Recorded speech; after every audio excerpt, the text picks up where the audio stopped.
Notre histoire commence avec une femme en pleurs, et le narrateur dit qu'il y a des gens si malchanceux dans ce monde qu'on ne peut s'empêcher de ressentir de la compassion pour eux. Nous voyons que cette femme essayait d'échapper à un monstre bizarre avec plusieurs bras qui attaquaient d'autres humains autour d'elle. Le narrateur dit que Kang Sam était l'une de ces personnes. Ensuite, nous passons à une scène où un garçon regarde un reportage sur les attaques de monstres. On voit que les parents de Kang Sam sont aussi morts en allant à l'école pour le récupérer. Comme si cela ne suffisait pas, ses proches ont non seulement volé tous ses biens, mais ils ont aussi abandonné le garçon dans la rue, le laissant vivre comme un orphelin.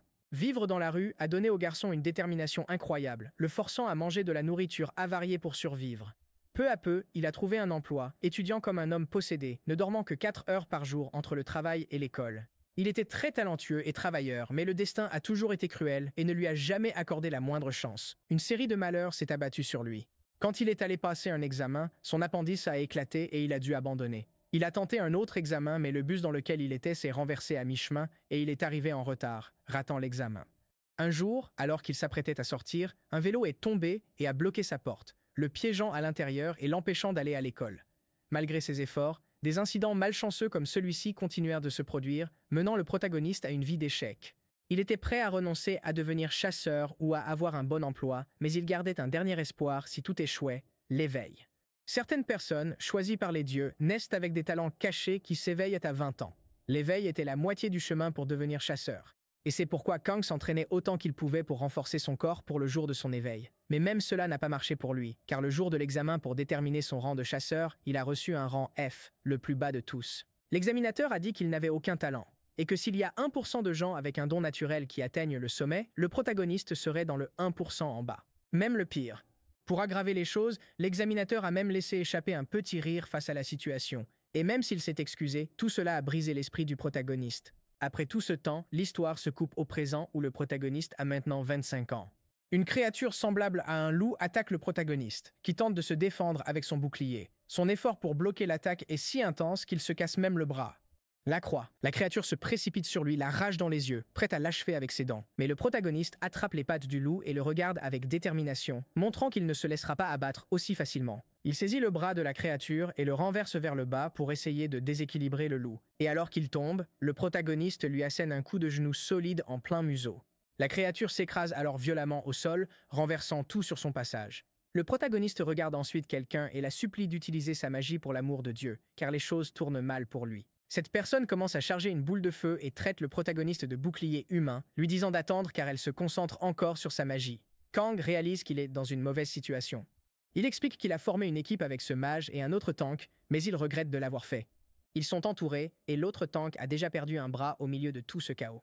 En plus, le mage censé lancer des sorts pour blesser les monstres ne parvient pas à faire son travail correctement pour une raison quelconque. Ces créatures à tête de loup sont appelées gnolls, et même si ce ne sont pas des monstres puissants, un mage de rang F a encore du mal à en battre juste 2 sans l'aide d'un autre mage. Et nous voyons qu'un des gnolls se relève, tandis que le protagoniste réalise qu'il a failli se faire tuer juste pour l'épuiser. C'est alors que le mage cesse enfin de tergiverser et termine de charger le sort en disant au protagoniste de s'écarter. Il vise les ennemis avec son arc de feu et dit qu'il va les finir d'un coup. Le protagoniste et l'autre chasseur sont soulagés car il a enfin chargé, tandis que les gnolls les fixent avec haine.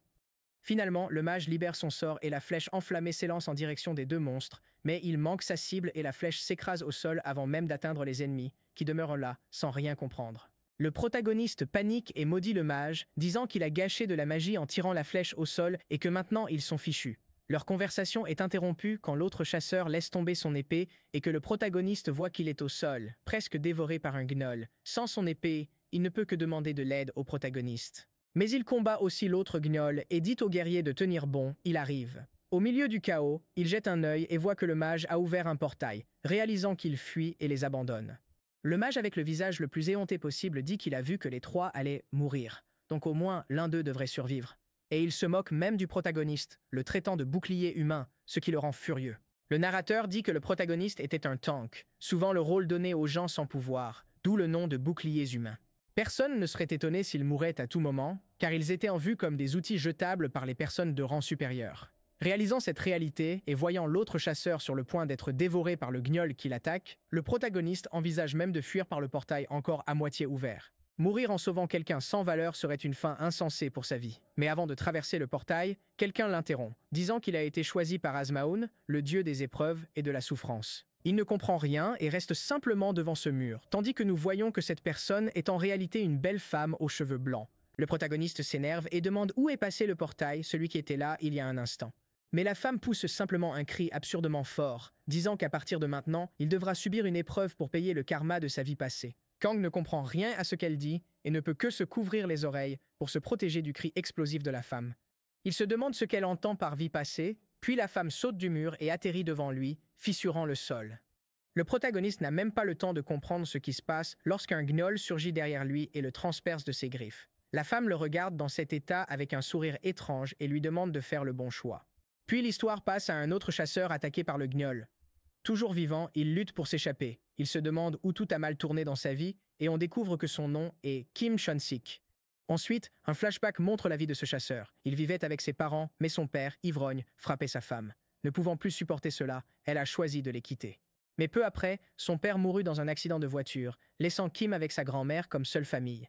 Avant que le monde soit envahi par des monstres, Kim était un garçon ordinaire. Il vivait avec sa grand-mère et l'aidait de toutes les façons possibles. En grandissant, il a travaillé comme un salarié ordinaire sans s'impliquer avec les chasseurs. Jusqu'à ce qu'un événement change sa vie. Sa grand-mère s'est effondrée à cause d'une maladie rare, et les médecins ont dit que le traitement serait très cher. Sans moyen d'obtenir cette somme énorme, il a compris qu'il devait trouver une fortune d'une manière ou d'une autre, même si cela signifiait risquer sa vie. C'est alors qu'il a choisi de devenir chasseur.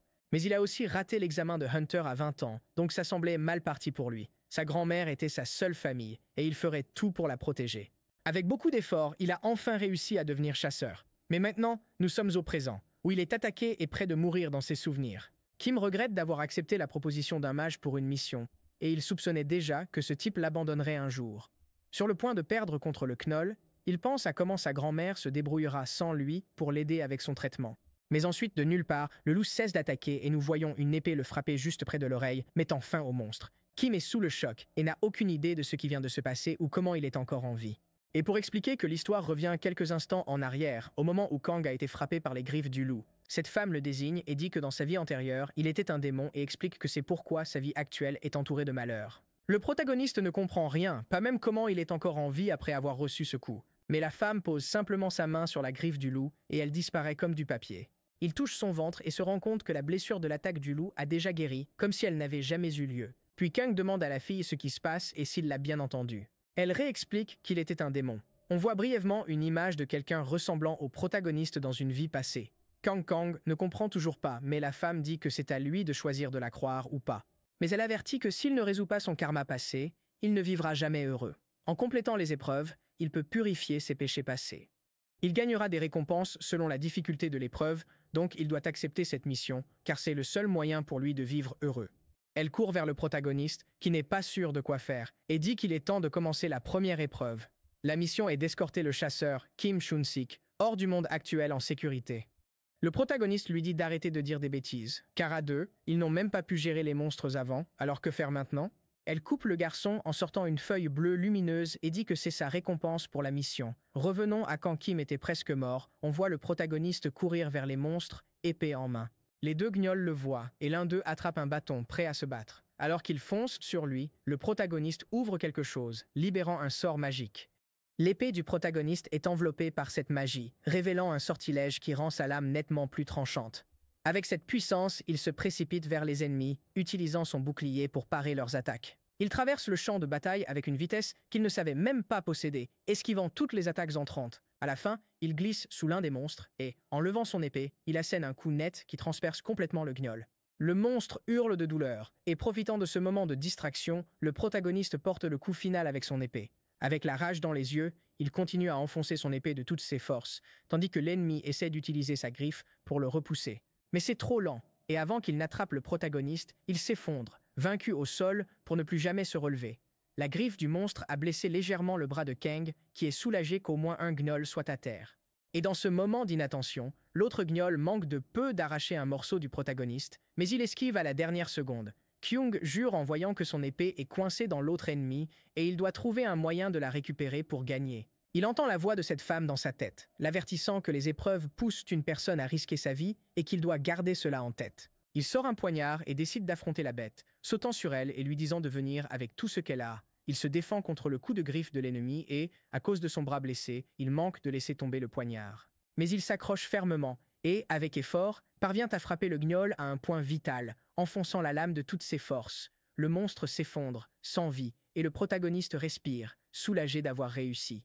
Mais ensuite, il se souvient que Kim est toujours en danger et il court récupérer son épée, qui est encore plantée dans le gnoll. Après l'avoir saisie, il la lance de toutes ses forces et atteint parfaitement l'ennemi tenant Kim, l'achevant d'un seul coup. Le protagoniste le regarde avec une expression soulagée, puis s'effondre au sol, complètement épuisé après le combat. Mais avant cela, il reçoit un message dans son esprit disant que l'épreuve est terminée et qu'il va maintenant recevoir sa récompense. Le protagoniste s'évanouit et est réveillé par une claque au visage, quelqu'un lui ordonnant de se lever. La scène change, montrant une femme impatiente, prête à le frapper s'il ne se réveille pas.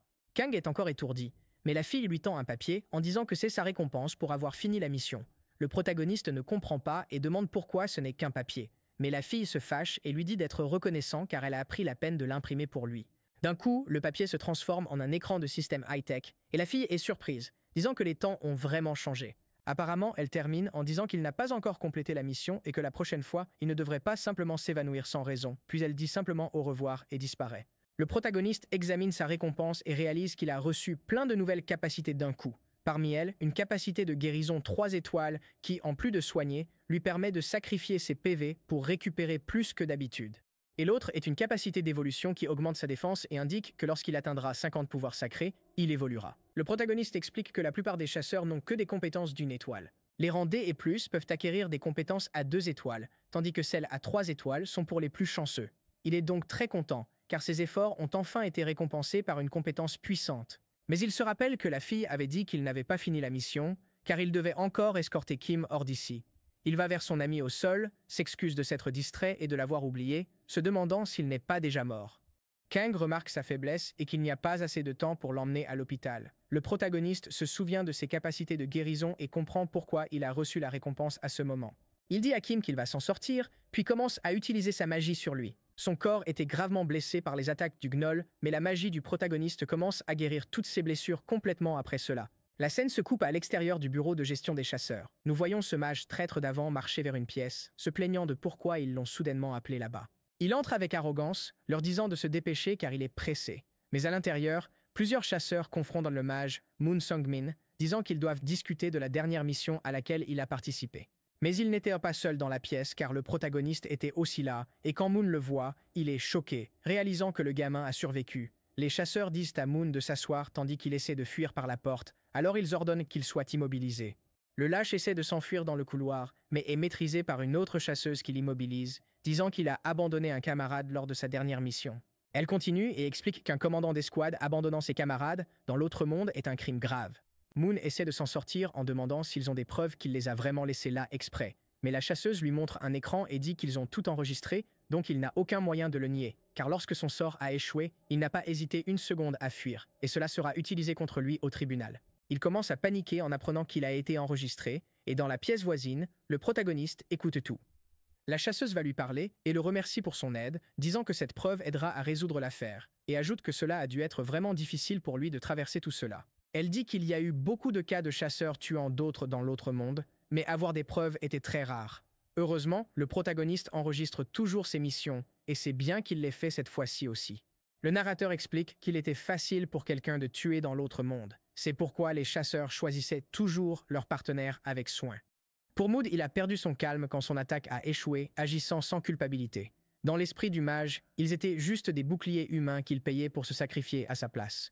La chasseresse commente qu'après avoir visionné les images, elle a vu que le protagoniste est bien plus fort qu'un simple tank de rang F, et elle demande pourquoi il travaille en tant que tel. S'il rejoignait l'armée, on lui donnerait des armes pour combattre les monstres. Mais le protagoniste dit que les armes à feu ne marchent pas bien contre les monstres plus défensifs, et comme il a déjà traversé beaucoup de malheurs dans cette vie, il préfère éviter les risques avec ses armes. C'est pourquoi il veut évoluer en tant que chasseur à sa manière. Après cette conversation, le protagoniste quitte le bureau en se sentant soulagé, tout en souhaitant que Moon passe le reste de sa vie derrière les barreaux. Mais en chemin, il croise Kim, qui reconnaît immédiatement le protagoniste. L'homme s'agenouille et le remercie d'avoir sauvé sa vie. L'histoire revient à quelques jours avant, quand Kim se réveille à l'hôpital après avoir été amené par le protagoniste. Il se souvient de tout ce qui s'est passé, et qu'avant de s'évanouir, il a vu Kang combattre les gnolls pour le sauver. Kim réalise qu'il n'aurait pas dû survivre, et ne comprend pas comment le protagoniste a vaincu les monstres, ou pourquoi il a été sauvé. Mais sa grand-mère l'interrompt. Inquiète de le voir blessé, elle le gronde, demandant pourquoi il a pris une mission si dangereuse et s'il est devenu fou au point de vouloir mourir avec elle. Kim lui demande de se calmer à cause de sa tension élevée et assure qu'il va bien, mais la vieille dame rétorque qu'il ressemble à un squelette tant il est amoché. L'homme répond qu'au moins il est vivant. Mais sa grand-mère dit que si elle meurt, ce n'est pas grave car elle est déjà malade, mais qu'il ne doit plus repartir en mission. Kim se remémore les bons moments avec sa grand-mère et souhaite vivre heureux et paisible avec elle. Sa grand-mère le serre alors dans ses bras en pleurant, le suppliant de ne pas gâcher sa vie ainsi. L'histoire revient au présent avec Kim qui parle au protagoniste dans la rue, s'inclinant encore et faisant toute une scène. Kim remercie le protagoniste qui répond que dans l'autre monde, on ne peut compter que sur ses coéquipiers, donc il n'avait pas d'autre choix que de le sauver. Kang dit qu'il avait peur aussi et qu'il n'est pas un genre de héros courageux comme Kim le pense. Mais l'homme continue de le regarder avec admiration, ce qui met le protagoniste mal à l'aise et il lui dit d'arrêter. Le protagoniste se rappelle qu'il ne peut pas juste dire à Kim qu'il l'a sauvé uniquement parce que c'était une mission, et il ne pensait pas qu'ils se recroiseraient. Alors il tente de s'éclipser discrètement, mais Kim veut au moins le remercier pour l'aide. Avant qu'il ne puisse demander la récompense, encore une fois, le protagoniste entend la voix dans sa tête. Elle dit qu'une nouvelle épreuve a été reçue et lui explique la maladie de la mère de Kim. Elle dit que le protagoniste devra faire un don de 150 millions de won pour couvrir l'opération. Le protagoniste, après avoir entendu cela, se demande pourquoi il devrait encore aider ce gars. La voix dit que la récompense sera une hausse de stats et une compétence d'une étoile. Le protagoniste vérifie son compte et voit qu'il a l'argent, mais c'est tout ce qu'il a économisé après des années de travail. Il se sent vraiment triste, car c'était toute sa fortune. Mais en se souvenant que la fille avait dit que cela purifierait son karma, il choisit de faire le don. Elle explique que puisqu'il a accepté ce chemin d'épreuve, s'il veut faire demi-tour, il perdra toutes les récompenses et obtiendra un karma encore pire, au point de finir dans un état végétatif pour le reste de sa vie. Et rien qu'en y pensant, le protagoniste réalise qu'il n'a pas d'autre choix que de mener à bien les missions. Le protagoniste dit que la récompense qu'il obtiendra pourrait être petite, mais s'il ne le fait pas, il ne pourra jamais affronter les épreuves futures non plus. Il pense combien la profession de chasseur est rentable, et que s'il devient renommé, il peut récupérer ses 150 millions de won rapidement. De plus, en tant que chasseur de rang F, il n'a même pas accès au marché des chasseurs, donc obtenir une nouvelle compétence est un atout. Après mûre réflexion, il appelle l'association des chasseurs, fait le don, et obtient une nouvelle compétence, encore inconnue. La scène passe à un test en cours, et l'examinateur demande aux participants d'avancer. Il explique que ce sera un test en réalité virtuelle où les participants contrôleront des personnages préfabriqués pour tester leurs capacités. Les personnages auront des classes et des rôles spécifiques et l'objectif est de remplir des missions selon ces rôles. Et il ne sert à rien de se plaindre du rôle que vous avez reçu. L'examinateur dit que si vous êtes compétent, votre personnage pourra réussir la mission, mais si vous échouez, ce ne sera pas la faute du personnage. Il appelle alors le nom du protagoniste et dit que ce soit par coïncidence ou non, il a été assigné au rôle de tank du groupe. De plus, sa mission est de résister à une attaque de Knowles pendant 5 minutes, ce que le protagoniste a déjà fait une fois. Le système lui donne une épée et un bouclier, et toutes les statistiques du personnage sont à 30. Il souhaite bonne chance au protagoniste et l'envoie dans l'environnement virtuel. Il ne met pas longtemps à rencontrer 4 gnolls, qui le fixent déjà prêts à charger. Tandis que les examinateurs observent de l'extérieur, le protagoniste pense à l'effort nécessaire pour améliorer un peu ses statistiques. Maintenant, il a enfin une statistique qui atteint 30 comme dans le test, et tandis qu'il y pense, un examinateur semble s'intéresser à lui. Le protagoniste a acquis la compétence bouclier gardien, qui est parfaite pour les tankers, et décide que c'est le meilleur moment pour tester si elle fonctionne bien. Les gnolls le chargent, mais le protagoniste tient bon, manquant de peu de se faire mordre par l'un d'eux. Il bloque la morsure avec son bouclier, mais un autre gnoll apparaît derrière lui et attaque avec ses griffes. Le protagoniste saute et parvient à esquiver à la dernière seconde, évitant de justesse un coup direct au visage, bien que le monstre finisse par frapper le sol à la place. Il s'approche alors de la créature et lui donne un coup de pied dans les côtes, projetant le monstre au loin et le faisant s'écraser contre un autre à proximité. Une autre attaque vient d'en haut, mais le protagoniste est vigilant et se défend avec son épée et son bouclier. Il réalise qu'avoir toutes les statistiques du personnage à 30 est en fait une bonne chose, car le personnage est plus fort et plus réactif que son corps réel. En combinant cela avec son expérience de combat, le protagoniste gère les gnolls bien mieux cette fois, attirant à nouveau l'attention de l'examinateur. Un opérateur commente que la capacité du protagoniste à lire et réagir aux situations est impressionnante, et parmi tous les candidats, il est le plus capable. Même s'il est juste un tank, le protagoniste continue de se battre, utilisant son bouclier pour bloquer les attaques du gnoll. Au milieu de tout ça, il en projette un au loin, ce qui énerve encore plus la créature. Mais le monstre remarque 3 autres PNJ qui passent et décide d'ignorer le protagoniste pour les poursuivre. L'examinateur dit que l'un des objectifs du test du tanker est de voir à quel point le protagoniste peut protéger ses alliés et se demande s'il a même remarqué les PNJ là-bas. Le gnoll charge, et c'est alors que le protagoniste utilise sa compétence bouclier gardien, attirant d'un coup l'attention de tous les gnolls sur lui. Étonnamment, le protagoniste bloque les 3 attaques. L'une, il la bloque par derrière avec son épée. Les examinateurs sont impressionnés, et le protagoniste pense que cette capacité redirige l'agressivité de l'ennemi et les attire vers lui. Il dit qu'Azmoud, dans le processus de purification de son karma, le force progressivement à jouer de manière plus altruiste, se sacrifiant pour le bien du groupe. Le rôle du tank est d'être en première ligne, protégeant le groupe. Si ça tourne mal, ils tombent les premiers, d'où la forte demande pour plus de tanks. Autrefois, les gens voulaient être tankers pour l'argent, mais avec le temps, ils ont évité ce métier à cause du danger. Le risque était élevé, mais la récompense l'était tout autant. Et pour le protagoniste, c'était la profession idéale pour lui. Pour lui, c'était bien mieux que de miser tout sur une vie de bureaucratie et de paperasse. Comme d'autres métiers, le mode de vie de tanker lui convenait beaucoup mieux. Le protagoniste s'est tellement perdu dans ses pensées que sans même s'en rendre compte, le test était déjà terminé et les monstres avaient disparu. Sa priorité maintenant est d'obtenir une promotion et de quitter le rang F, car à ce rang, il ne peut même pas participer à des raids de haut niveau. De plus, il veut se débarrasser de la mauvaise réputation d'être de bas rang. C'est alors qu'il regarde l'écran des résultats, et tout le monde est stupéfait par le résultat du protagoniste. Un rang S impressionnant, score parfait. La scène se passe à l'association des chasseurs, où un examinateur rejette un groupe, les qualifiant de pathétiques. Il dit qu'ils ne peuvent même pas réussir un test basique. Alors, à quoi pensaient-ils en postulant? L'examinateur demande s'ils ignorent leurs limites, car le champ de bataille n'est pas un jeu pour eux. En disant cela, il se souvient d'un événement traumatisant, mais il perd sa concentration en voyant un dossier intrigant. Il est surpris par le dossier du protagoniste, disant qu'il a montré le comportement idéal d'un tank. En plus, il n'a pas reçu un seul coup pendant tout le test et a protégé ses alliés de manière magistrale après avoir attiré les monstres vers lui. C'est le niveau le plus élevé attendu dans les épreuves de base. Ensuite, l'examinateur est appelé par un collègue et on découvre qu'il est aussi chef d'équipe. Retour au test. Une chasseuse explique que dans la prochaine phase, les participants seront en équipe de 5 et 2 équipes participeront à une épreuve de combat. Ils seront téléportés dans une zone de rang E et pour réussir, ils devront éliminer tous les monstres dans cette zone et seuls ceux qui montrent de bonnes performances avanceront. Chaque participant ira dans une zone aléatoire et découvrira ses coéquipiers sur place. Les chefs d'équipe seront aussi choisis au hasard. Elle annonce les noms des chefs d'équipe. L'équipe 1 est dirigée par un blond nommé Min Hyun-moo. L'équipe 2 est dirigée par un garçon nommé Jo Han-byul, et personne ne sait comment il a fini là, car il transpire déjà nerveusement. Il décide que les leaders joueront à pierre, papier, ciseaux pour voir qui choisira en premier. Min Hyun-moo gagne et choisit quelqu'un pour son équipe. Il décide que le premier membre devrait être un tank, et Jo Han-byul commente qu'avoir une ligne de front solide rend les raids beaucoup plus faciles tant que le reste de l'équipe peut gérer ses rôles. Min choisit un gars très musclé comme tank pour son équipe. Quand c'est au tour de Joe, il devient plus nerveux en réalisant qu'il ne reste que 2 membres.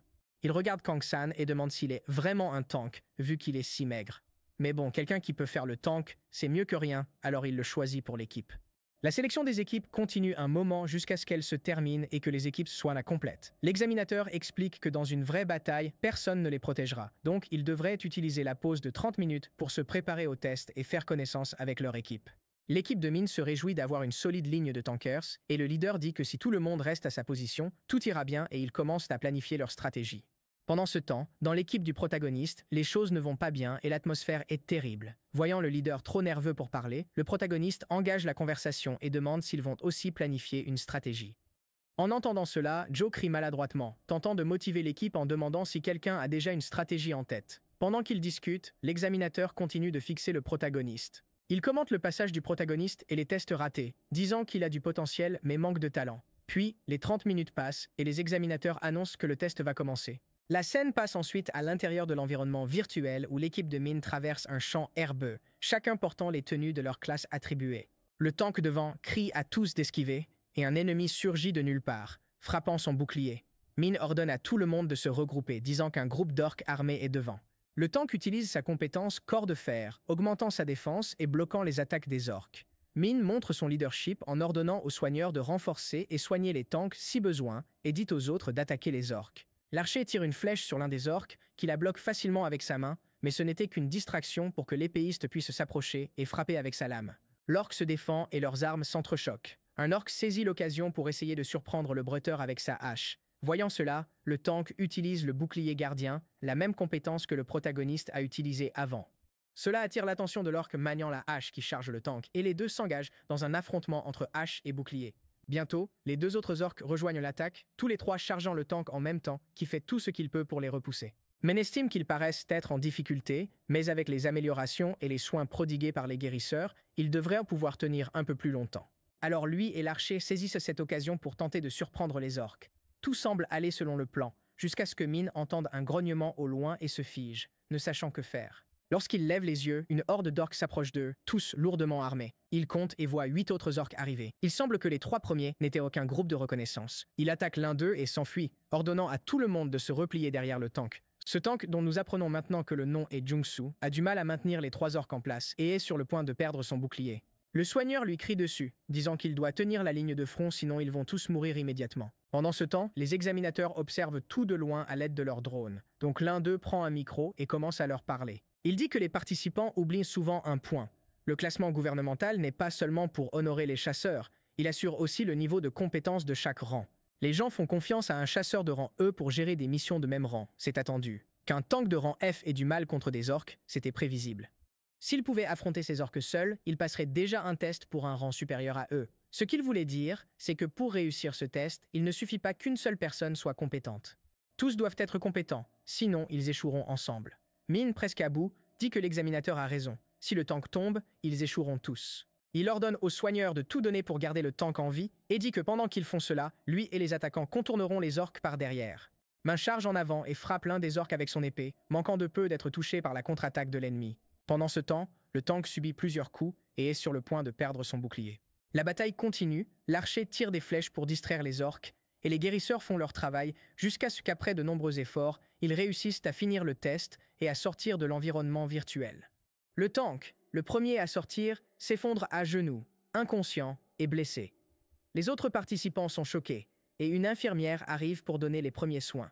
Le reste de l'équipe est également complètement épuisé, mais au moins ils sont félicités pour avoir réussi le test. Alors que le tank est emporté sur une civière, l'annonceur déclare que c'est maintenant au tour de l'équipe du protagoniste. Joe, voyant tout cela, se fige immédiatement et commence à se demander s'ils vont vraiment s'en sortir. Lui et son groupe traversent le portail directement dans un marais, et Joe pense que leur tanker est encore plus faible que celui de l'équipe 2, donc il va devoir le mettre en première ligne. Et on voit que non seulement lui, mais toute l'équipe y pense aussi en marchant dans la boue.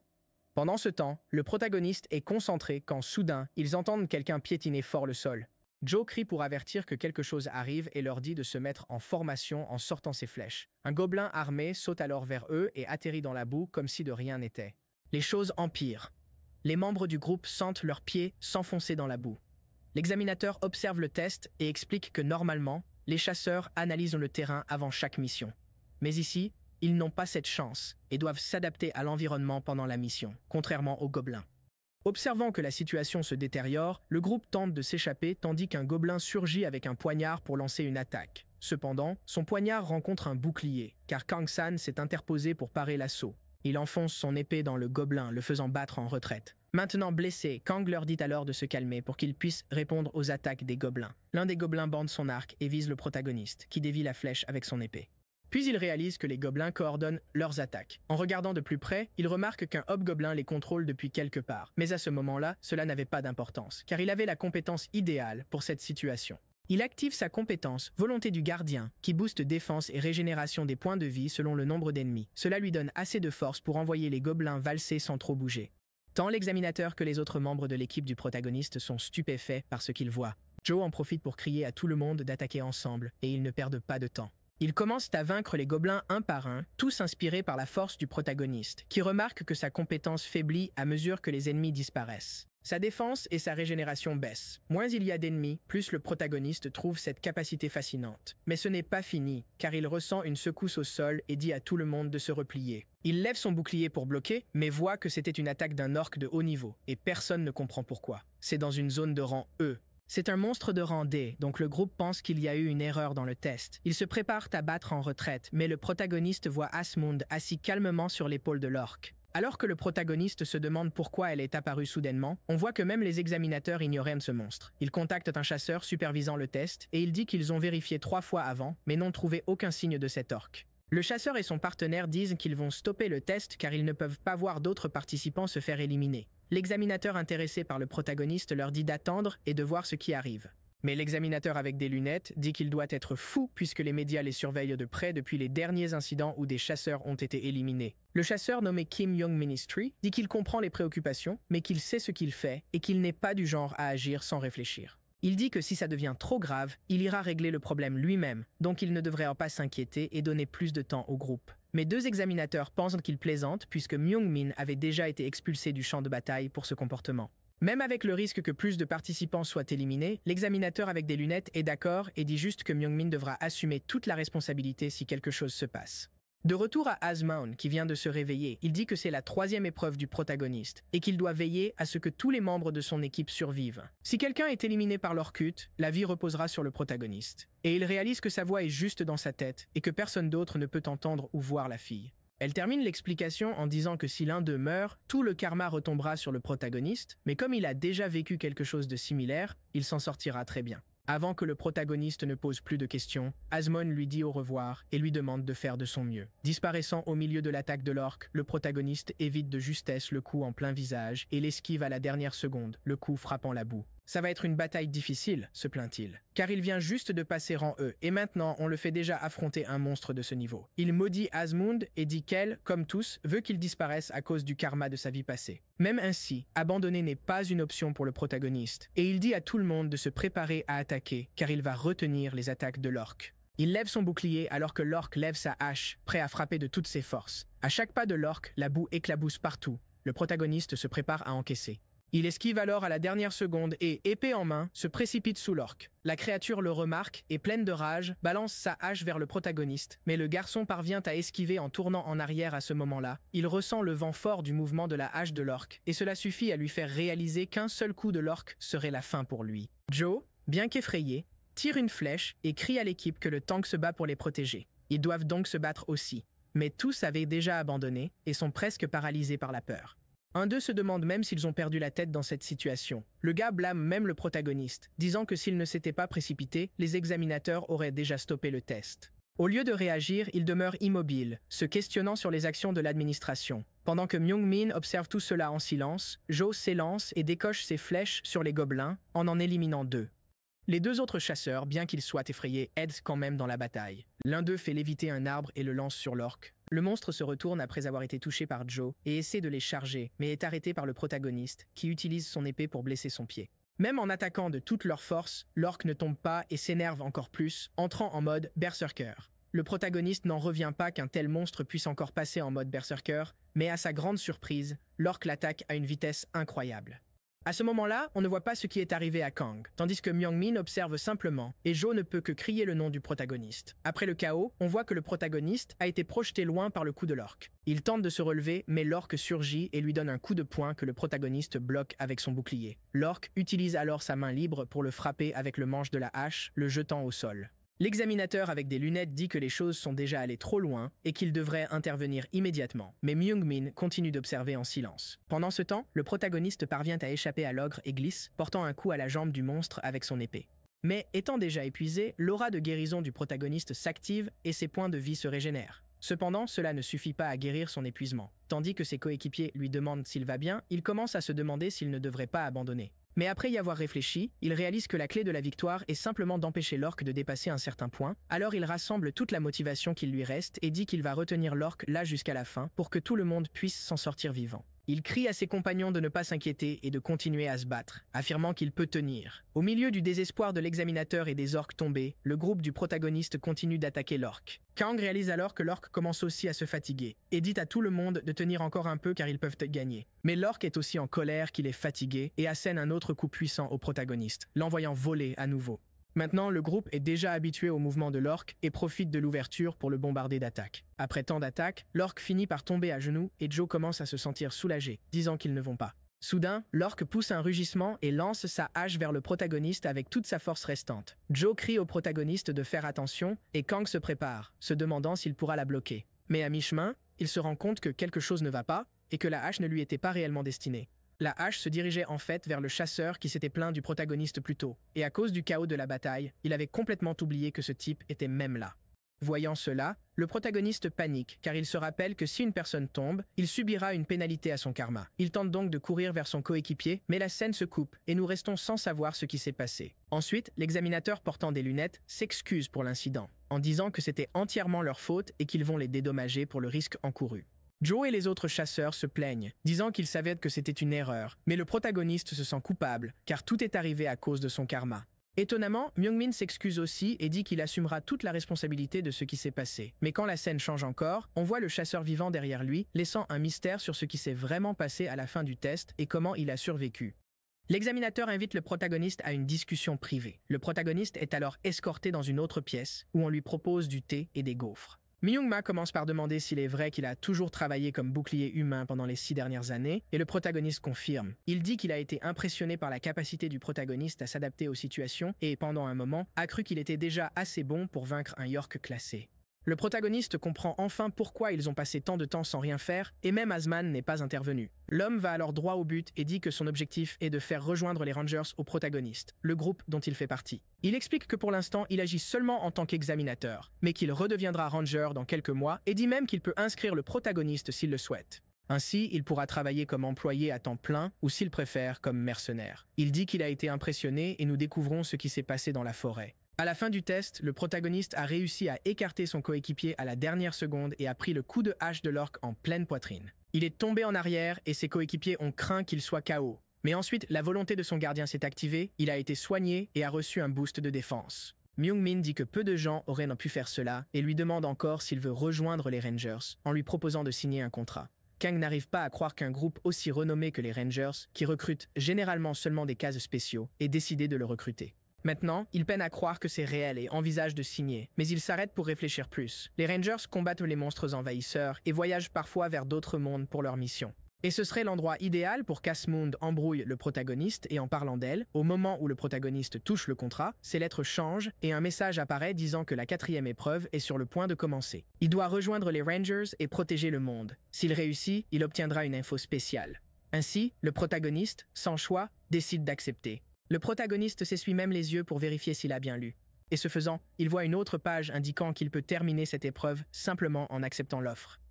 Il est furieux contre Asmam car elle ne lui a même pas laissé lire le contrat avant. Et s'il y avait quelque chose de pire dans le contrat de Mi-min? Sans autre option, il accepte l'offre et Myung-min est surpris de sa réponse rapide. Il ignorait qu'une déesse manipulait le protagoniste, mais celui-ci dit qu'il n'acceptera que s'il peut rejoindre comme mercenaire. Ainsi, même si Myung-min est son patron, il pourra choisir quelle mission faire. Étant donné que la condition de l'épreuve était simplement d'accepter la proposition, il décide qu'il ne prendra que les missions qu'Asmund l'oblige à choisir. Myung-min accepte et remercie le protagoniste pour sa coopération. Mais intérieurement, il ne semble pas trop heureux d'avoir fini par devenir mercenaire. Il signe alors le contrat et dit qu'il est temps pour lui de partir, se levant pour quitter la pièce. Mais à ce moment-là, quelque chose de bizarre se produit. Le protagoniste se sent étrange, et soudainement, plusieurs âmes semblent quitter son corps en même temps, ce qui le fait perdre l'équilibre. Myung-min demande si le protagoniste va bien, qui est toujours debout là, ne comprenant pas ce qui vient de lui arriver. Kang dit qu'il va bien, mais dans son esprit, il n'a aucune idée de ce qui s'est passé. Il a vu plusieurs images bizarres et réalise que cela doit être l'information spéciale qu'il a reçue. Quoi qu'il ait vu, nous ne le découvrirons pas pour l'instant, car l'histoire passe à 1 semaine plus tard. Kang-san apparaît à un terminal de bus portant un bonnet et il semble faire très froid là où il est. Il mentionne que l'information qu'il a reçue concernait sa vie antérieure en tant que démon. Le protagoniste a reçu ces infos juste après avoir signé le contrat. Et cela l'a tellement étourdi qu'il a dû courir aux toilettes pour se remettre. Elles lui ont dit d'aller à Cheowon, dans la province de Gangwon, où il devrait traverser un donjon. Et s'il réussissait, il recevrait un fragment de mémoire de sa vie passée. Le protagoniste croit qu'Asmanten essaie en réalité de transférer les souvenirs de ce démon dans les siens.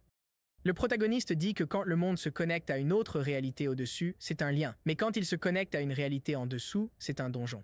Ils sont difficiles d'accès car souterrains, et quand un nouveau donjon s'ouvre, les gens proches disent que c'est comme l'enfer qui s'ouvre. Les souvenirs de la vie passée du protagoniste doivent être quelque part dans ce donjon non enregistré. Debout devant la grotte qui mène au donjon, le protagoniste dit qu'il ne sait pas pourquoi Asmund veut lui révéler ses souvenirs. Mais le protagoniste a eu un sentiment horrible depuis qu'il a reçu cette information la semaine dernière, et il doit découvrir ce qui en est la cause. Le protagoniste décide d'entrer, mais d'abord, il place une barrière magique à l'entrée pour empêcher les monstres à l'intérieur de s'échapper dans le monde. C'est la première règle lorsqu'on explore un donjon. D'autres règles de base incluent préparer nourriture et équipement, car on ignore combien de temps on restera. Avoir une lampe de poche est crucial, car il fait souvent sombre à l'intérieur. Donjon. Le protagoniste met un certain temps à trouver sa lampe de poche, mais lorsqu'il y parvient enfin, la première chose qu'il voit est un énorme crâne devant lui. Il pousse un cri de frayeur et réalise qu'il s'agit en fait de soldats squelettes et que l'un d'eux est armé d'une épée. Le protagoniste sent qu'il y a sûrement quelque chose d'important là-dedans. Le souci, c'est qu'il a déjà eu du mal à vaincre un squelette, et maintenant il y en a 5 devant lui. Maintenant, le protagoniste est formé. Après avoir failli être anéanti tant de fois, il a appris à gérer seul. Il vainc les squelettes avec son épée et explique qu'ils attaquent sans cesse car ils ne ressentent pas la douleur, mais sont faibles face aux attaques divines. Ce type d'attaque fait se désintégrer instantanément les monstres de type sombre. Le protagoniste dit que si tous les monstres là-dedans ont cette caractéristique, il devrait être capable de continuer seul.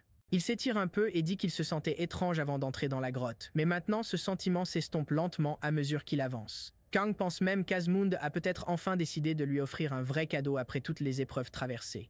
Ayant failli être éliminé plusieurs fois, il méritait une récompense. Devant lui, un coffre au trésor apparaît. Il court joyeusement vers le coffre, remerciant Asmund pour le cadeau. Mais il a parlé trop tôt, car une énorme créature surgit des ombres et frappe le protagoniste d'un coup puissant qui l'envoie glisser. Le propriétaire de l'arme, que nous voyons maintenant, est une boule d'acier avec une chaîne. C'est un Dullahan, un chevalier sans tête sur sa monture. Tout en faisant tourner la boule d'acier, il la lance vers le protagoniste, qui se baisse à temps et utilise sa magie pour aiguiser son épée, comme lors du combat contre les gnolls. Mais cette fois, l'armure du Dullahan est bien plus résistante et reste intacte face à l'épée du protagoniste. Il est si concentré qu'il ne voit pas la boule à pointe qui fonce sur lui rapidement. Le protagoniste essaye de le bloquer avec son épée, mais est repoussé et réalise que même avec l'aide de la magie, il ne peut pas couper cette boule. Il se rend compte que le Dullahan est d'un tout autre niveau, et pour aggraver les choses, son épée est presque en train de se briser sous l'impact.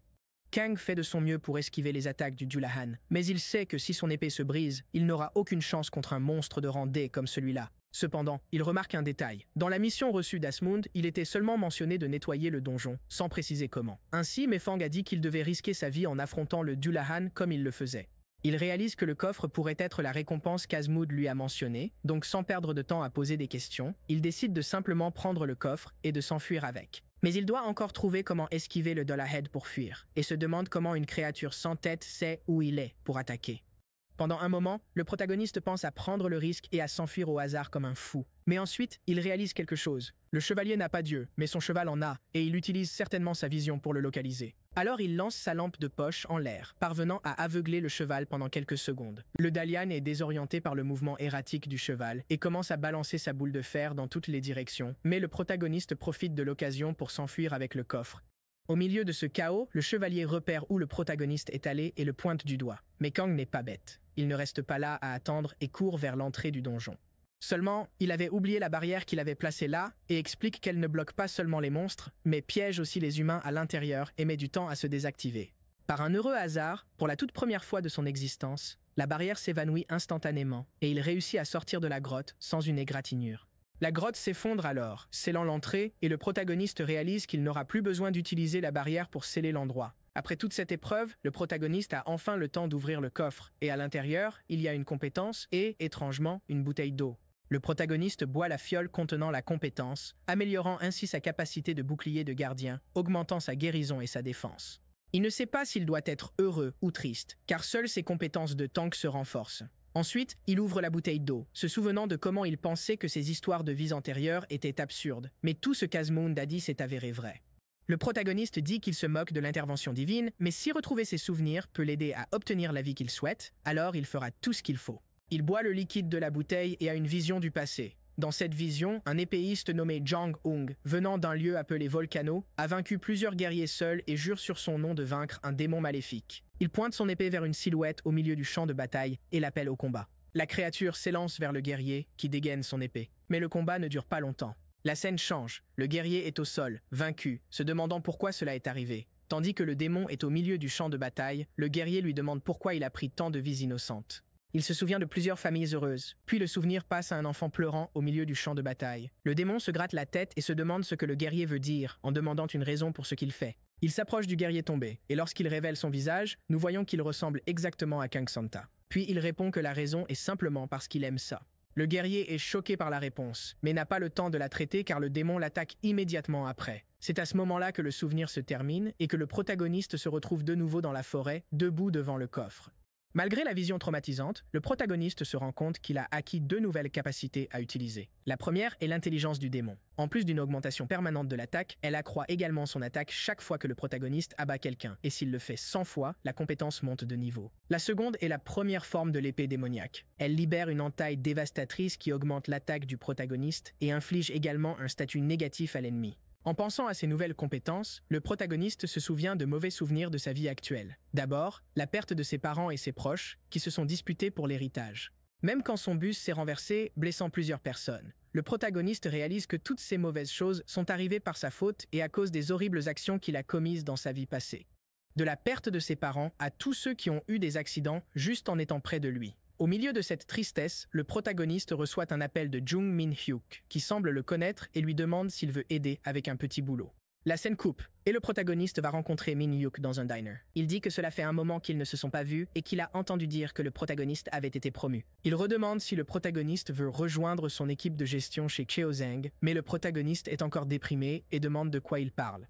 Le protagoniste trouve cela étrange parce que c'est la première entreprise du secteur, alors pourquoi s'intéresserait-il à lui? Mais plus important encore, Min-hyuk avait cessé d'être un Hunter A il y a longtemps. Le protagoniste ne savait pas pourquoi, mais au moins maintenant il travaillait dans une bonne entreprise avant de réfléchir à accepter ou non. Le protagoniste a de nouveau un flashback d'une des tragédies qui lui sont arrivées. Il roulait en trottinette vers l'école avec un camarade de classe quand ils sont tombés. Le protagoniste dit qu'il n'est pas blessé, mais l'autre garçon se plaint intérieurement que chaque fois qu'il est avec le protagoniste, ils finissent par tomber.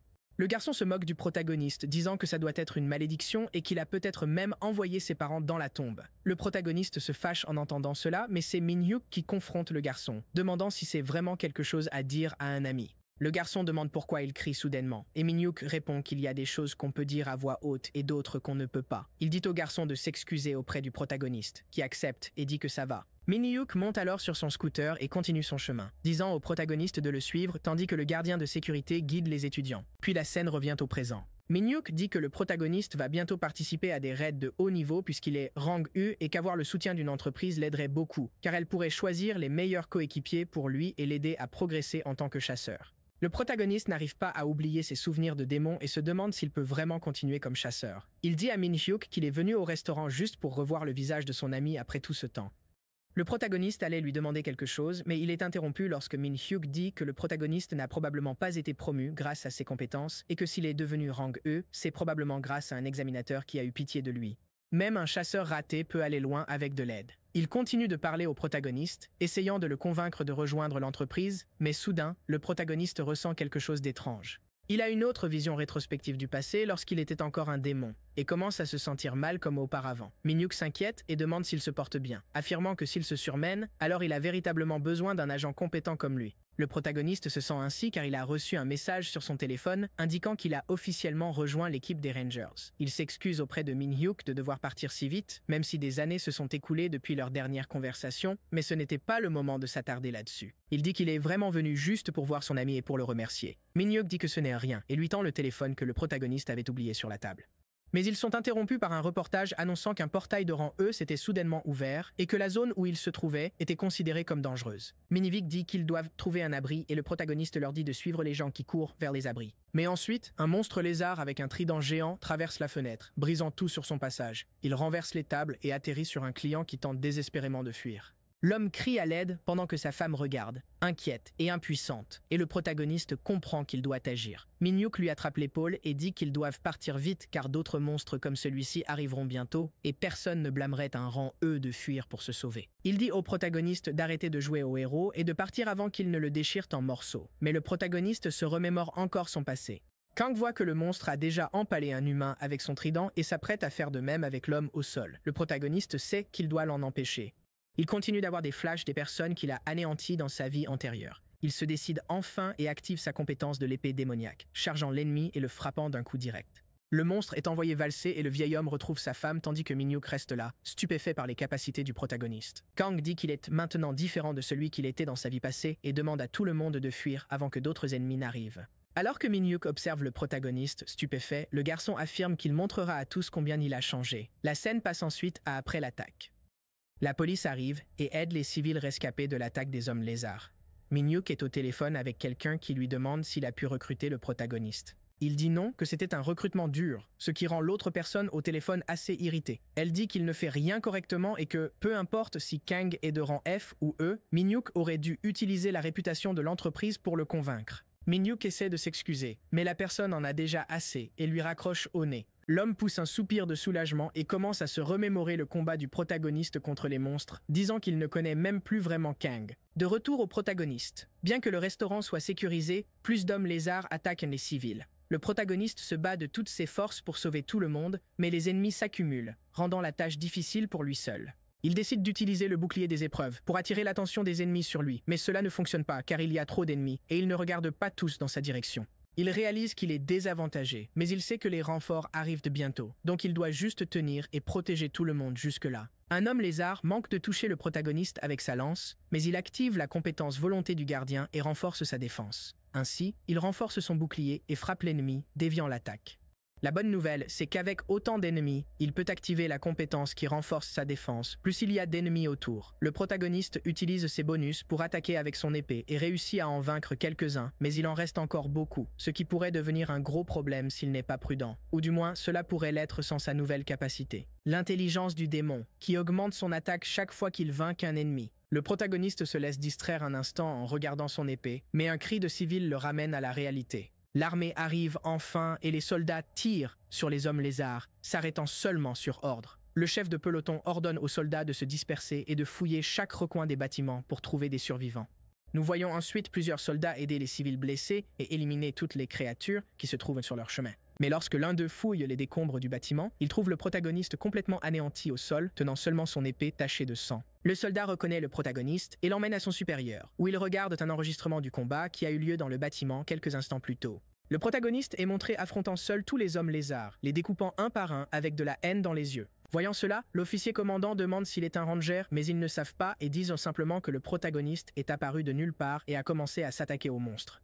Il suppose qu'il n'est qu'un chasseur jouant les héros, mais heureusement aucune vie n'a été perdue à cause de cela. Le commandant leur ordonne d'identifier le protagoniste et de l'arrêter, car peu importe si ses intentions étaient les bonnes. S'ils laissent des chasseurs incompétents continuer à faire cela, ils vont avoir un sérieux mal de tête à l'avenir. Mais le soldat dit que le problème est autre chose, et en jugeant par l'état du protagoniste, ils ne peuvent même pas dire s'il était encore en vie après tout ça. Heureusement, le protagoniste se réveille, et nous voyons que le soldat qui l'a sauvé est Kim Chun-sik, le même gars qui l'a sauvé dans le donjon au début de l'histoire. Le protagoniste se rappelle de lui et veut savoir comment s'est passée l'opération de sa grand-mère, mais il est trop faible pour demander. Kim lui demande comment vont ses blessures et s'il a vraiment éliminé toutes les créatures seul, mais le protagoniste se lève juste en disant qu'il doit partir. Kang se lève et fait quelques pas avec Kim, disant qu'il n'irait pas loin dans cet état.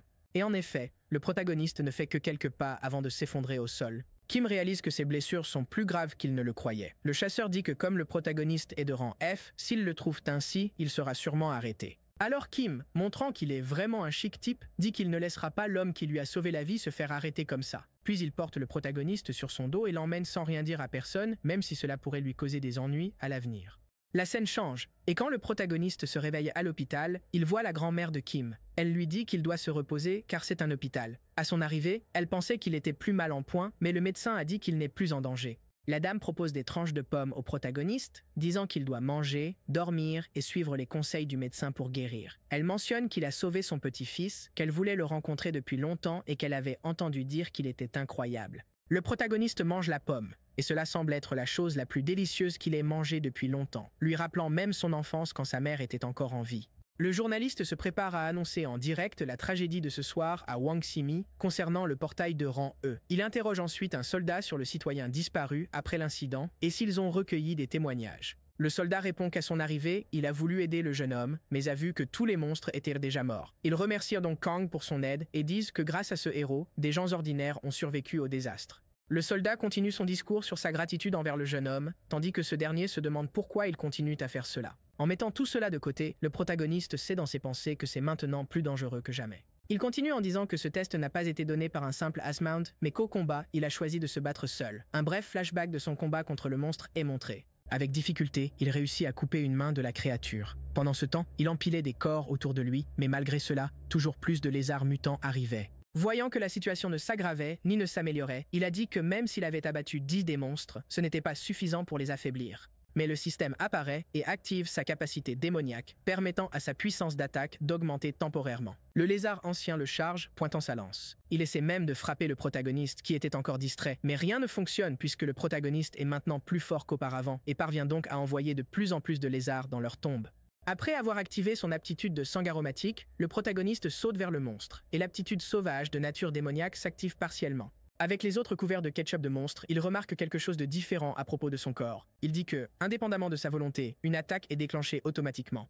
Encore une fois, d'autres capacités s'activent alors qu'il devient inarrêtable et implacable. Un amas de corps l'entoure, et ils ont tous une chose en commun. Ils sont tous allongés par terre. Mais malgré sa force, son endurance reste la même, ce qui le fatigue. Les capacités du pouvoir du sang continuent de s'activer, mais cette fois, une autre capacité a été déclenchée. Le gardien lui permet de restaurer ses points de vie et sa défense, en plus de supprimer l'état anormal. De retour à l'hôpital, il dit que sans la capacité du gardien, il ne sait pas ce qui se serait passé s'il avait continué avec la folie qui lui était imposée. Il vaut mieux continuer à dire que la capacité Blood Power n'est pas de ce monde, et que même le système fait des erreurs en l'expliquant. Inquiet par les événements, il ne remarque pas qu'on lui tend une pomme. Une dame hospitalisée avec lui propose de bonnes pommes pour qu'il puisse manger et se rétablir. Elle dit qu'il est admirable qu'il y ait des gens comme le héros du désastre. Elle ajoute que quelqu'un a donné pour sa chirurgie. Le protagoniste ne dit rien, mais celui qui a donné pour sa chirurgie, c'était lui-même, car elle est sa grand-mère. Et elle dit qu'il était dur de savoir qui c'était, car quelle personne censée donnerait de l'argent à un inconnu. Et quand il se rappelle qu'il l'a transféré directement depuis son compte, elle continue en disant qu'il est difficile d'accepter et d'utiliser l'argent pour l'opération.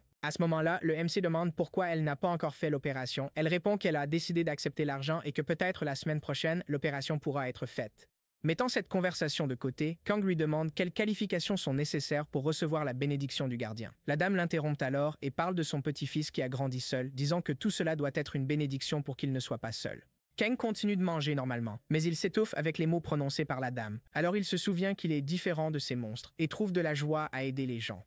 Puis il souhaite bonne chance à la dame et espère que tout se passe bien pour son opération, ce qui augmente son pouvoir divin et sa foi. Après sa réhabilitation à l'hôpital, le MC se retrouve devant un bâtiment entouré de protection. Il retrousse ses manches et avec conviction, il dit qu'il doit trouver plus d'informations sur le pouvoir du sang démoniaque. Il continue en parlant de la difficulté d'utiliser cette capacité en combat réel, et c'est pourquoi il doit pratiquer le contrôle dans un centre d'entraînement. Avec cela, il dit que même si c'est un centre d'entraînement, cela devrait beaucoup aider, au début.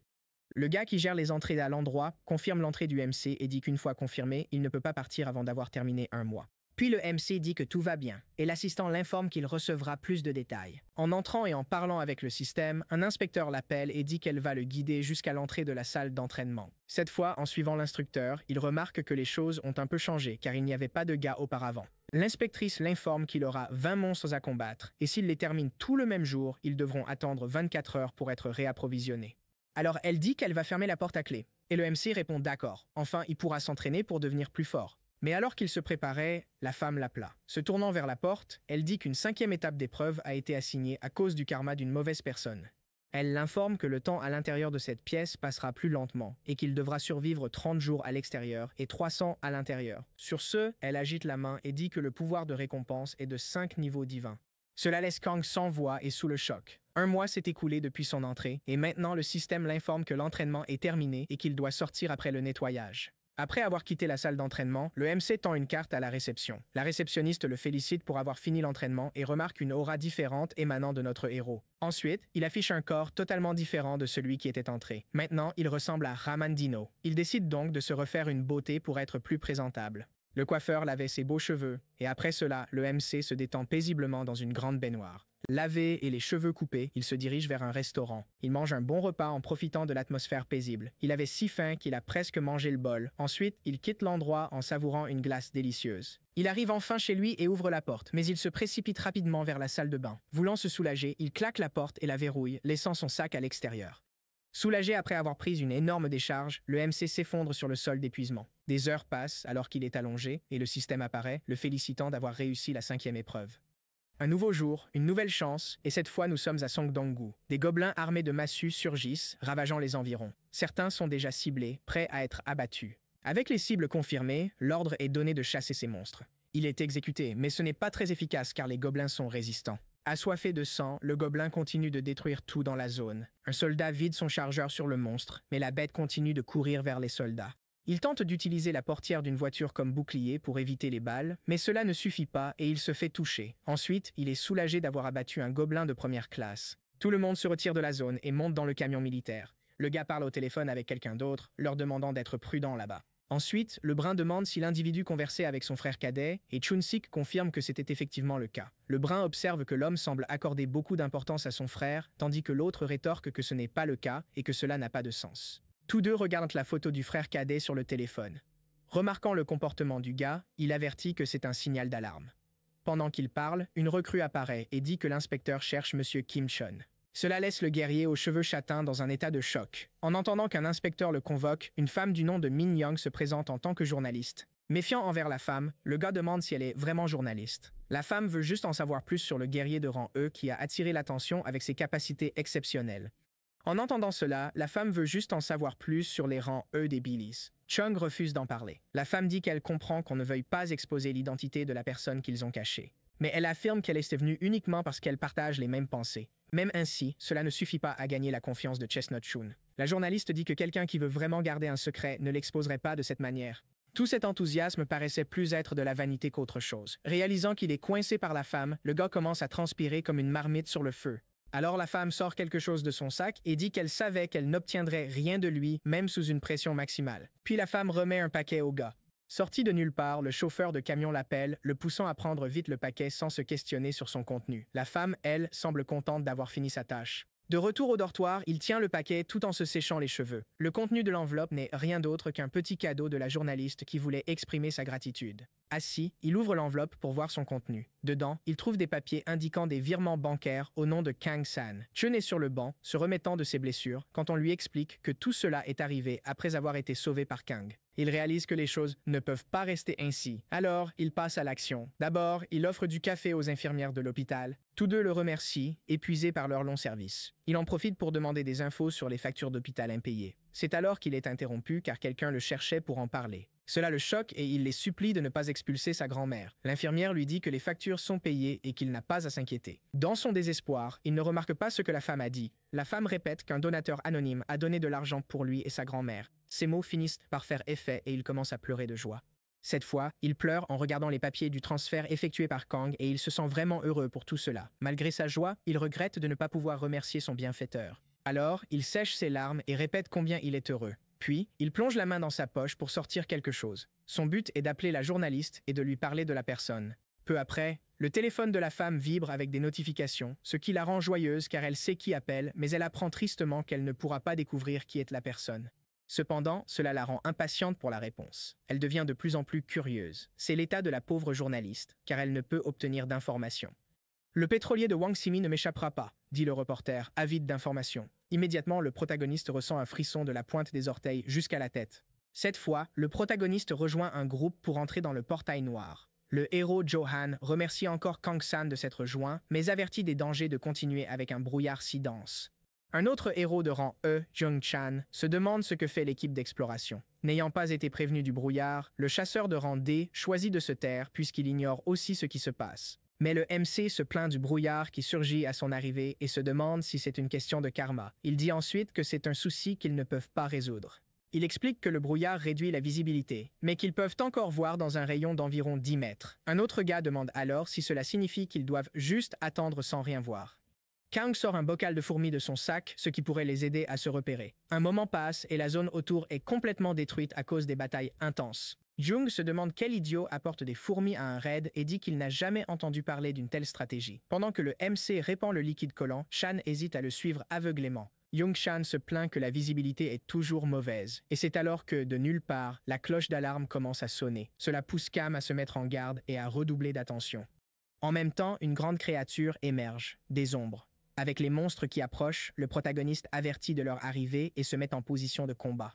Les trois gars se cachent derrière les rochers pour se protéger des attaques. Pendant ce temps, le guérisseur tremble de tout son corps en entendant les pas des monstres. Une fourmi mutante s'approche du rocher couvert de miel. Ce miel les rend folles et elles produisent des bruits forts. Le protagoniste commence à les attaquer une par une. Pendant que sa capacité de défense augmente de 5%, il enfonce son épée dans le corps de la fourmi et parvient à l'abattre. Comme Vasco, alors qu'il était concentré sur l'attaque d'une seule fourmi, les autres en ont profité pour attaquer ensemble. Mais cette attaque traîtresse n'est pas suffisante pour vaincre Kang, qui parvient à se protéger. Cependant, une fourmi renaît de ses cendres et brise le rocher, le faisant attaquer sans même pouvoir riposter sans pitié. La fourmi commence à porter des coups sur un point très sensible de sa tête, mais le protagoniste parvient à se libérer et assène un coup qui la tranche en deux. L'archer tire une de ses flèches, et ses flèches sont précises, lui permettant de réaliser un double meurtre sur le coup. Mais comme rien ne peut jamais se passer parfaitement, l'une des flèches manque de peu de toucher le protagoniste, ce qui ouvre une opportunité pour un mutant de s'approcher d'eux. C'est ce qu'il pensait, mais il a été coupé en deux. Le rouquin lève sa hache sale de reste de monstre, en soupirant de soulagement. Cela impressionne le gars par les compétences des deux, même s'il ne semble pas se soucier des attaques non coordonnées. Cependant, ce n'est pas le cas pour le guérisseur. Pendant un moment de repos, un bruit fort résonne, surprenant tout le monde, y compris le protagoniste. Alors que le système commence à améliorer davantage ses capacités, de plus en plus de fourmis commencent à apparaître. Les sons sont si forts qu'ils ne peuvent pas dire d'où ils viennent. Le guérisseur, terrifié, n'en croit pas ses oreilles. Les fourmis accélèrent leurs pas vers le groupe. L'une d'elles parvient à attaquer le guérisseur, qui utilise son bâton pour se protéger. Mais le rouquin a remarqué à temps, l'attaque est imminente, et tout ce qui attend le guérisseur est une douleur écrasante. Jiang Shan ne peut pas comprendre pourquoi le type est si stupide. Tout le monde s'inquiétait de ce qui pourrait arriver, sauf le protagoniste, qui est arrivé à temps pour sauver le guérisseur. Pourtant, la fourmi parvient quand même à mordre quelque chose. Ce que la fourmi mordait, en fait, c'était le bras de Kang. La fourmi mord plus fort, mais le protagoniste renforce ses bras, donc rien de grave ne se produit. Avec cela, le système active sa capacité de corps de fer, le rendant encore plus résistant. Pas de seconde chance pour la fourmi. Kang la vainc d'un seul coup. Une coupe nette et précise a suffi. Commandant le respect sur le champ de bataille, il attend des adversaires plus forts. Le système l'informe que l'attention des monstres sera maintenant concentrée sur lui. Plus de fourmis sont vaincues. L'archer soupire, incrédule. Cela amène son groupe à se demander à quel point il est fort et s'il est vraiment un chasseur de rang E.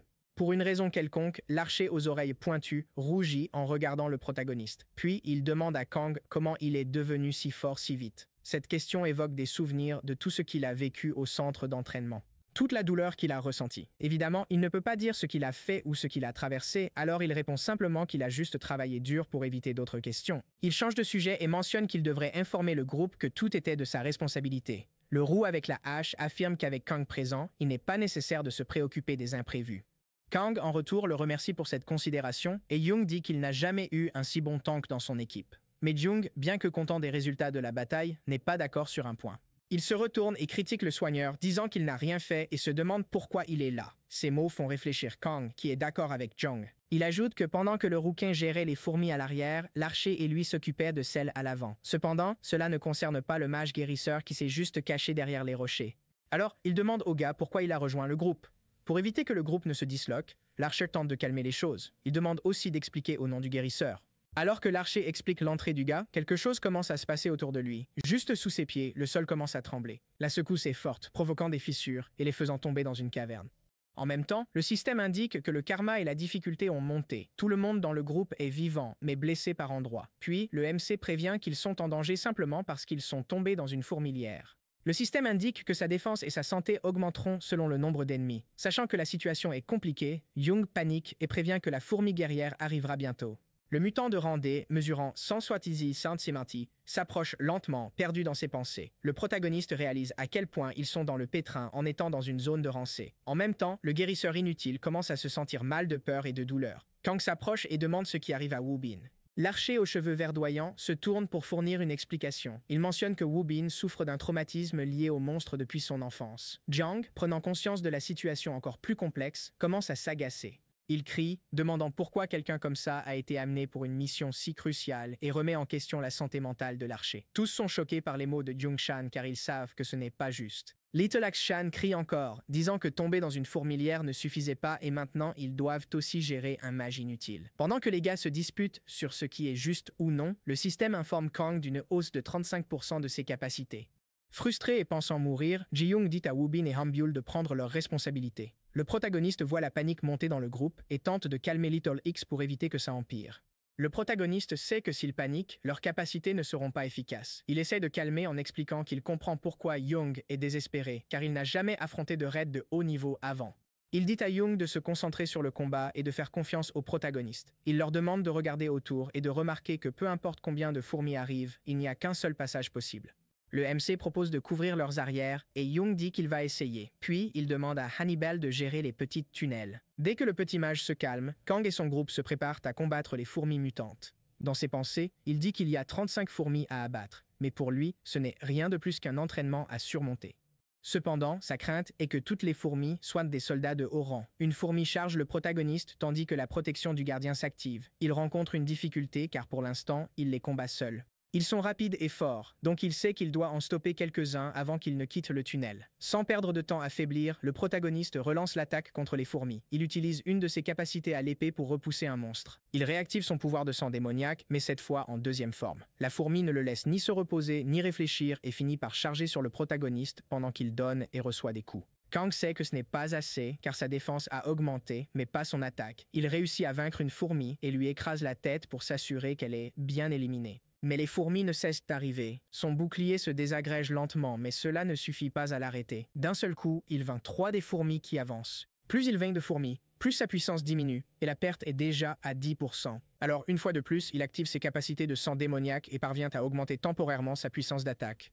Avec maîtrise, il tranche les fourmis qui se ruent sur lui. Ses points de vie et sa défense baissent encore plus, mais son pouvoir sanguin augmente de 2% de plus. Une fourmi audacieuse essaie de l'attaquer par le dessus, mais c'est vain car elle est transpercée par l'épée du héros. Cette fois, ce qui grandit, c'est sa détermination et sa concentration. Parce qu'il sait qu'il gère, il charge à nouveau vers les monstres. Alors que sa puissance continue d'augmenter, les fourmis ne cessent d'arriver. Qu'elles viennent du plafond, du sol ou des murs, elles continuent d'avancer. Zhongshan fait également de son mieux. Il frappe l'une des fourmis. Cependant, une autre fourmi, avançant silencieusement, parvient à attraper son bras. Il tente de rester calme pour ne pas paniquer encore, mais ça échoue. Et il ressent une douleur intense à cause de la morsure. Il utilise sa hache pour faire tomber une pierre sur la fourmi.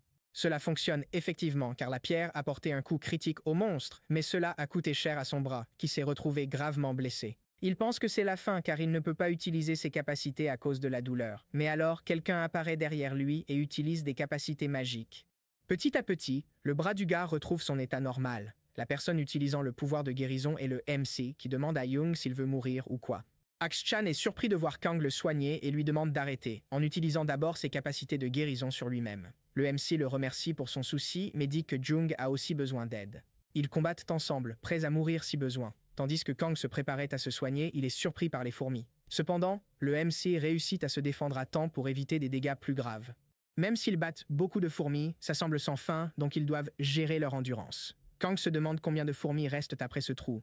Woo-Ben ne peut toujours pas aider son équipe à cause de son traumatisme avec les monstres, mais il sait qu'il ne peut pas continuer ainsi et se demande pourquoi cela n'arrive qu'à lui. Tout cela le rend triste car les autres donnent tout pour combattre les monstres. En appelant Woo-Ben, Enbyul lui demande de se ressaisir tandis que Woo-Ben refuse d'accepter la réalité. Cela rend non seulement Kang et Jung en colère, mais aussi l'archer qui n'aime pas voir son ami dans cet état. Alors il attrape le mage guérisseur par le cou et commence à le secouer. Il gifle le gars et lui demande s'il voit ce qui se passe. Il dit qu'ils risquent leur vie juste pour le protéger en ce moment. Il lui dit que s'il veut mourir, il devrait mourir seul et ne pas entraîner des innocents avec lui. À cause de son traumatisme, il n'a ni les mots pour expliquer ni la force d'agir. Voilà son état. Pendant quelques secondes, Woo-Ben se souvient de son ami l'appelant et lui parlant d'une personne incroyable qu'il a rencontrée pendant le test. Haletant et en sueur froide, il écoute ce que son ami a à dire. Enbyul n'aime pas voir son ami ainsi et lui propose de former une équipe avec lui et la personne du test pour l'aider à surmonter son traumatisme. Après avoir entendu le mot traumatisme, quelque chose à l'intérieur du guérisseur lui fait tout se rappeler. Il revit ses souvenirs et se souvient de tout ce qu'il a traversé avec sa famille, essayant de rester loin du portail. Alors qu'il essaie de s'enfuir à toute vitesse, le petit garçon tombe par terre et se blesse. Sa mère lui demande de se relever aussi vite que possible et il dit que ça fait mal. Alors elle dit à Woo-Ben de s'accrocher à elle aussi fort qu'il le peut. Le petit garçon s'accroche donc à sa mère de toutes ses forces, mais quelque chose leur arrive à lui et sa maman. Quelque chose de mauvais se passe juste devant lui et Woo-Ben commence à pleurer. Nous revenons au présent où Woo-Ben se trouve dans une situation compliquée pour changer ou rester tel qu'il est. Mais les flashbacks semblent avoir eu un effet car son expression a changé. Puis il dit à Hanbyul qu'il fera de son mieux. Il ferme les yeux, se concentre sur ce qu'il doit faire pour changer et dit qu'il ne veut voir personne mourir à cause de lui. Des particules de mana émanent de son bâton de magie. En raison de la forte concentration de mana, l'atmosphère du lieu change également. Pendant que Kang se bat, le système signale que quelque chose ne va pas. Le système répète qu'il y a une erreur inconnue. Pendant ce temps, le mage se concentre à un niveau fou. L'archer fait de son mieux pour protéger son ami. Il ouvre les yeux et voit tous ses amis faire de leur mieux. Kang est acculé par la fourmi, mais il ne renonce pas. Enfin, Woo-Ben va s'éveiller et devenir la bête hors de sa cage. Sa magie est si puissante que tout l'endroit est consumé par des flammes ardentes. Le salamandre de Yosemite est assez fort pour détruire toute la zone. Une chaleur infernale s'installe à l'intérieur de la grotte. Avançant vers les ennemis de son invocateur, la salamandre ne s'arrête pas un seul instant. Davantage de feu continue d'être libéré et propagé par la salamandre. Le petit Axe-chan est terrifié par ce qu'il voit. Cependant, la salamandre avance vers lui, le rendant encore plus apeuré. Mais elle ne touche que le tunnel d'où venaient les fourmis. C'est vrai. Notre protagoniste est impressionné par les capacités du jeune mage. Il se retourne en réalisant ce que le traumatisme peut faire à quelqu'un. Finalement, les choses ont changé pour le mage, autrefois perçu comme un fardeau pour le groupe. Tandis que Wubin se concentre sur l'incendie du lieu, il est interpellé. Le protagoniste lui demande de faire s'effondrer le trou d'où viennent les fourmis et dit que c'est la seule solution. Malgré la puissance monstrueuse de Wubin, cela ne suffit toujours pas à arrêter l'avancée des fourmis. Il est prêt à faire ce que le héros a demandé, mais les fourmis sont déterminées et continuent d'avancer. Cependant, un de ces monstres réussit à s'approcher du mage. Sachant qu'il ne peut pas tout laisser au garçon, le protagoniste se prépare aussi et active son bouclier. Puis il lève son épée. Malgré la douleur et la fatigue, il frappe la fourmi soldat. Avec ça, la fourmi qui ciblait le mage se tourne vers notre héros. Il semble pouvoir frapper encore, protégeant ainsi Wubin. Maintenant en sécurité, l'invocateur commence à suivre les instructions du protagoniste. Il réussit finalement à bloquer le passage pour empêcher les fourmis de passer. Le protagoniste admire la magie, impressionné par la quantité de mana stockée. Cependant, la magie est si puissante qu'ils doivent partir vite pour éviter d'être pris dans les débris. Luttant, Kang attrape Jung-chan et commence à courir aussi vite qu'il le peut. Pendant ce temps, l'archer l'appelle, lui demandant de se dépêcher. Tout l'endroit est à nouveau enseveli. Il ne reste que des cadavres de fourmis brûlés. En sécurité, loin du danger, le protagoniste soigne le membre le plus blessé de l'équipe. Kang, épuisé, s'effondre, mais se soucie toujours des autres. À cause de tout cela, Luca Bellino surgit et appelle le MC. Il est stupéfait qu'elle soit apparue de nulle part. Elle annonce que Kang a passé le 6e test et qu'il doit recevoir sa récompense. Le système montre l'état du protagoniste après la récompense, et il sait combien il est dur d'augmenter un seul attribut. Mais les récompenses ne sont pas finies. Cependant, le protagoniste a une question pour la fille, et lui demande pourquoi les tests entraînent d'autres personnes avec lui. Elle répond qu'il y a certains tests qu'il ne pourra pas réussir uniquement avec sa propre force. Wubin était essentiel pour celui-ci. Elle explique que les variables sont complètement aléatoires et complexes, tout comme l'entrée du mage dans le groupe. Elle continue en disant qu'il a tort s'il pensait que passer le test seul serait plus simple et qu'au final, tout cela est juste son karma. Elle termine en disant qu'il doit juste se taire et se concentrer sur les épreuves à venir. Faisant un geste de la main, elle lui demande s'il a compris, tandis que Kang se tient en arrière-plan avec une expression sérieuse. Elle dit ensuite que s'il a tout compris, il devrait retourner à la réalité immédiatement. Le groupe, voyant notre héros debout, est content et lui demande s'il va bien. Ne comprenant pas tout ce qui s'est passé, Kang demande s'il s'est évanoui encore. Il demande pourquoi ils sont encore là, et l'archer répond qu'ils ne peuvent pas revenir car la grotte est à 10 mètres de profondeur et ils ne peuvent pas grimper à cause de sa formation. Après avoir expliqué pourquoi ils ne peuvent pas partir, les gars disent que la meilleure option était d'attendre qu'il se réveille et de voir s'il avait quelque chose comme un trampoline. Puis Young demande à Hambule pourquoi quelqu'un aurait quelque chose d'aussi inutile, et l'archer répond que c'est juste une blague. C'est alors que Kang surprend tout le monde en disant qu'il a effectivement l'objet. Il demande pourquoi il a quelque chose comme ça, et Kang répond que c'est pour des situations exactement comme celle dans laquelle il se trouve. Little Axe-chan est surpris de voir que le MC a des appâts pour fourmis et des parchemins aléatoires avec lui. Les 4 se regroupent et se préparent à quitter la grotte. Ils montent sur le trampoline et sautent aussi haut que possible. Lors du 2e saut, plus haut que le premier qui était juste pour l'élan, ils réussissent à sortir de la grotte. Depuis leur sortie de la grotte, l'objet commence à disparaître. Le système indique que l'objet à usage unique a disparu de l'inventaire. Ensuite, le groupe de Kang retourne au QG des chasseurs et signale l'échec. Et ainsi, la division, admettant l'erreur, leur donne accès à un nouveau raid. Les 3 autres ont décidé de ne pas en faire un problème plus grand, et le problème a été réglé entre eux. Même ainsi, le MC a peur car cela pourrait se reproduire à l'avenir et s'ils sont découverts, ils pourraient même être bannis. Alors qu'il réfléchit aux conséquences, quelqu'un lui attrape la main et le salue. Il tourne la tête et se demande pourquoi. Wubin, tenant la main de Kang, demande s'ils peuvent faire le prochain raid ensemble et promet de travailler encore plus dur pour ne pas être un fardeau. Encore une fois, les mots de Wubin rendent notre héros content. Il répond qu'ils forment un groupe et qu'il ne faut pas s'inquiéter. Avec cela, les 2 autres commencent à se demander ce que signifie « nous ». Il est dit que Kang utilise des mots bizarres quand ça devient gênant. Jung-chan se rappelle que Kang a dit qu'il n'a pas encore signé avec une agence. Après la conversation au siège des Hunters, les gars se disent au revoir. Jung s'éloigne du groupe et appelle quelqu'un. Ensuite, le bâtiment administratif de Qiankang apparaît en arrière-plan. On entend quelqu'un parler en arrière-plan disant oui et qu'ils ont compris. La dame à côté de la femme plus âgée demande quel genre d'appel pourrait la faire soupirer ainsi. Elle répond qu'elle parlait avec Little Axe-chan et qu'ils sont censés engager un chasseur de rang E. Surprise, l'autre femme demande ce qu'il pense en disant quelque chose comme ça. Et la première femme essaie aussi de comprendre. Avec la recommandation de Kang, la femme commence à faire des recherches et découvre qu'il n'y a pas si longtemps, il n'était rien de plus qu'un rang F. Elle se souvient que Young lui a dit de ne pas juger sur les données, mais sur les compétences, et explique que le MC est le meilleur chasseur qu'il ait vu. Elle sait que si elle n'aide pas Little Axe, cela deviendra un problème plus grand plus tard à cause de son drame. Sur une feuille de recrutement, elle note que c'était une recommandation de Young Chan-woo. L'imprimante commence à imprimer la recommandation de Kang. Un homme la reçoit et se demande qui est la personne mentionnée dans la recommandation. En questionnant le nom de Kang, son supérieur arrive et demande qui c'est, disant qu'il n'a jamais entendu ce nom. Il demande les papiers et est surpris qu'un rang E est une recommandation. Des figurants disent que Minhyuk cause encore des problèmes, et le superviseur répond qu'il ne dérange personne. Le superviseur demande à Minhyuk si Kang est la personne qu'il a tenté de recruter avant et a échoué. Ensuite, il critique le pauvre gars, disant que si notre héros réussit la sélection de Shin-Song, cela coûtera cher parce que Minhyuk n'a pas l'œil pour repérer les talents. Sarcastiquement, l'autre gars le remercie pour le formidable travail qu'il a accompli. Après tant de critiques, il reste immobile sans répondre ni dire quoi que ce soit. Du moins, c'est ce qu'il semble jusqu'à ce qu'il froisse le papier, puis il le transforme en boule. Pendant ce temps, le MC fait des tractions pour muscler son dos et ne cesse de s'entraîner même pas une minute. Un son de notification interrompt son entraînement. Il plonge la main dans sa poche, attrape son téléphone et regarde ce que c'est. La notification contient un lien à ouvrir. Le lien a été envoyé par Wang Semi et c'est juste un autre lien envoyé souvent. Kian commence à penser que s'il devient Ranger, il ira dans divers endroits.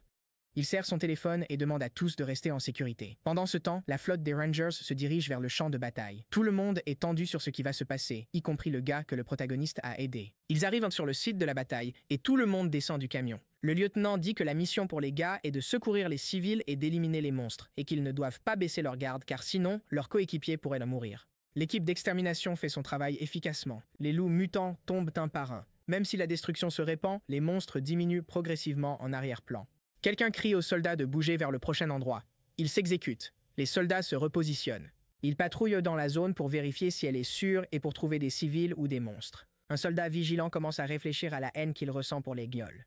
Mais malgré l'inspection, il ne voit pas qu'il y a des monstres juste au-dessus. À cause du mouvement des créatures, des rochers commencent à tomber. Le combattant remarque alors et avertit les gars que les monstres arrivent de la partie supérieure de la zone. Avec cela, il tire sur les créatures et on leur dit de ne laisser aucune s'échapper. Tout l'endroit commence à s'effondrer à cause des balles et des gnolls. L'un des gnolls tente de fuir, mais un rocher lui tombe dessus. Un nuage de fumée s'élève à cause des débris, provoquant une faible visibilité. Le soldat, toujours avec une faible visibilité, parvient à entendre le cri de son camarade qui était attaqué par le monstre. Mais malgré le danger, le soldat réussit à bloquer la morsure du monstre en enfonçant son arme dans sa bouche. Puis son camarade tend la main et commence à tirer son ami, le sortant de dessous le monstre. Le combattant Shonsik dit que c'est la raison pour laquelle il déteste les gnolls, et après l'épreuve qu'ils ont traversée, le lieutenant leur demande de fouiller la zone et de signaler immédiatement s'ils trouvent d'autres gnolls. Shonsik part en patrouille des environs, toujours en alerte maximale. Le gars devant eux remarque quelque chose d'anormal, alors il s'arrête un instant. Il tourne la tête sur le côté pour voir ce que cela pourrait être et est choqué. Puis Chun demande à son commandant « Park, ce qui se passe là-bas ?» Park répond qu'il devra quitter la formation pendant quelques minutes car avant de venir au lien E, il a reçu un message de son frère disant qu'il se dirigeait vers les abris. Mais l'endroit où il est allé n'est pas sûr. Chun lui demande donc de le signaler à leur supérieur. Park répond que cette zone est sous la 3e compagnie, pas la 2e. Chun essaie de discuter, mais cela n'aide pas beaucoup. Par conséquent, le gars demande de la compréhension, disant que si c'était la grand-mère de Chun, il ferait probablement la même chose. Chun répond que ce n'est pas le problème. C'est que Park essaie d'entrer seul dans une zone dangereuse. Avec ses arguments, Park semble hésiter un peu. Cependant, malgré sa compréhension, Park fait le contraire de ce que dit son ami et se dirige vers la zone de danger. N'ayant pas grand-chose à faire, Chun regarde son camarade courir vers l'endroit où il doit aller. Il court aussi vite qu'il peut pour arriver rapidement et protéger sa famille. Cependant, son ami apparaît en courant à ses côtés et dit qu'il ne peut pas le laisser y aller seul. Ensuite, Park avertit du danger et demande à Chun de retourner dans la zone de sécurité. Juste après les paroles de son commandant, l'autre homme répond que peu importe où il va, Chun y va aussi.